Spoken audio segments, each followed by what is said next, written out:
ತುರುವೇಕೆರೆ ನ್ಯೂಸ್ಗೆ ಸ್ವಾಗತ.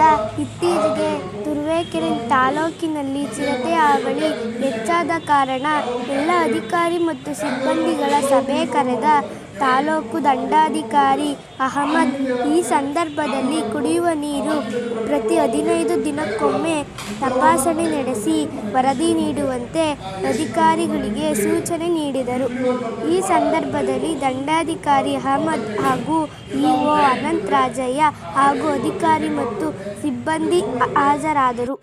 ಅದರಲ್ಲಿ ಮುಖ್ಯವಾಗಿ ನಮ್ಮ ಉದ್ದೇಶ ಈ ಹಂಗಾಮಿನಲ್ಲಿ ಈಗ ಜನವರಿಯಿಂದ ನಮಗೆ ಯಾವುದೇ ಮಳೆಗಳು ಇರುತ್ತೆ. ಮಳೆಗಳು ಜನವರಿ ಅದು ಇನ್ನು ರೈನಿ ಸೀಸನ್ ಸ್ಟಾರ್ಟ್ ಆಗಬೇಕಂದ್ರೆ ಮಳೆ ಒಂದು ಪೂರ್ವ ಮುಂಗಾರು ಸ್ಟಾರ್ಟ್ ಆಗೋದ್ರಿಂದ ಏಪ್ರಿಲ್ ಮತ್ತೆ ಮೇ ತಿಂಗಳಿಂದ ಆರಂಭ ಆಗ್ತದೆ. ಜೂನ್ ತಿಂಗಳಿಂದ ಆಚೆಗೆ ನಮಗೆ ಮಳೆಗಾಲ ಅಂತ ನಾವು ಕನ್ಸಿಡರ್ ಮಾಡ್ತೀವಿ. ಹಾಗಾಗಿ ಆ ನಿಟ್ಟಿನಲ್ಲಿ ನಮಗೆ ಕುಡಿಯೋ ನೀರಿನ ಯಾವುದೇ ಊರಲ್ಲಿ ಸಮಸ್ಯೆಗಳಾಗಬಾರ್ದು. ಕುಡಿಯೋ ನೀರಿನ ಎಲ್ಲೋ ಬರ ಪರಿಸ್ಥಿತಿ ಬರುವಂಥ ರೀತಿ ಇರ್ಬಾರ್ದು. ಹಾಗಾಗಿ ಮುಂಜಾಗ್ರತಾ ಕ್ರಮವಾಗಿ ನಮಗೆಲ್ಲ PDOಗಳು, ನಮ್ಮ ಎಲ್ಲ ಇಲಾಖೆ ಸಂಬಂಧಪಟ್ಟ ಎಲ್ಲ ಇಲಾಖೆ ಅಧಿಕಾರಿಗಳು, ನಮ್ಮ ಕುಡಿಯೋ ನೀರು RWDS ಹಾಗೂ ನಮ್ಮ ತಾಲೂಕ್ ಪಂಚಾಯತಿ ಮತ್ತು ತಾಲೂಕ್ ಪಂಚಾಯತಿ ತಹಶೀಲ್ದಾರ್ ಎಲ್ಲ ಸೇರಿ ಇದನ್ನು ಯಾವುದೇ ಸಮಸ್ಯೆಗಳು ಬರೆಯದಂತೆ ನಾವು ಪೂರ್ವಭಾವಿಯಾಗಿ ಒಂದು ಕ್ರಮ ಕೈಗೊಳ್ಳಬೇಕಾಗಿದೆ. ಅದೇ ನಿಟ್ಟಿನಲ್ಲಿ ಇನ್ನೊಂದು ಏನಂದರೆ, ಸಾರ್ವಜನಿಕರಲ್ಲಿ ಒಂದು ಏನು ಬೇಸಿಗೆ ಸಮಯದಲ್ಲಿ ನಮಗೆ ಪ್ಯಾಂಡಮಿಕ್ ಎರಡು ಡಿಸೀಸ್ ಬರುವಂಥ ಚಾನ್ಸಸ್ ಇರುತ್ತೆ.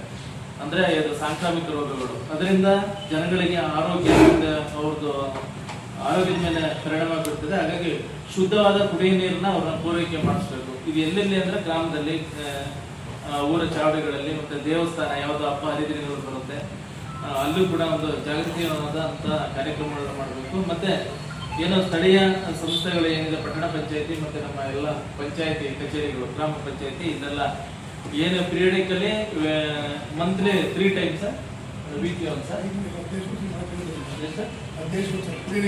ಕುಡಿಯೋ ನೀರನ್ನ 15 ದಿನಕ್ಕೊಂದ್ಸಲ ನೀವು ಅದನ್ನ ಟೆಸ್ಟಿಂಗ್ ಲ್ಯಾಬ್ ರಿಪೋರ್ಟಿಗೆ ಕಳಿಸ್ಬೇಕಾಗ್ತದೆ. ಆ ಟೆಸ್ಟಿಂಗ್ ಮಾಡ್ಬಿಟ್ರೆ ನೀವು ಅಲ್ಲೇ ಬಿಡ್ಬೋದು. ಅದನ್ನ ನಮಗೆ ಫೀಡ್ಬ್ಯಾಕ್ ಕೊಡಬೇಕು.